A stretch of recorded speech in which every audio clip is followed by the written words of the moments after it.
Hello everyone and welcome back to our channel. In today's video, I'm going to show you how to add lens flare in Snapseed. If you're new to Snapseed and you don't know how to add lens flare, I'm going to show you an easy way to do it. So without any further ado, let's get into it. At first, launch the Snapseed app. Now, click on the plus icon to add the photo that you want to edit. For now, I'll choose this photo. Here, click on Tools at the bottom menu, and if you scroll a bit, you'll see the option double exposure. Click on it. Now, click here to add the lens flare. As you can see, I have already downloaded the PNG format of lens flare. Now click on it to add it to your photo.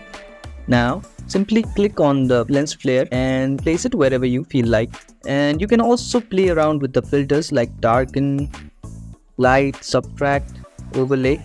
Here I'll choose add, and now once you're happy with your photo, click here to save changes.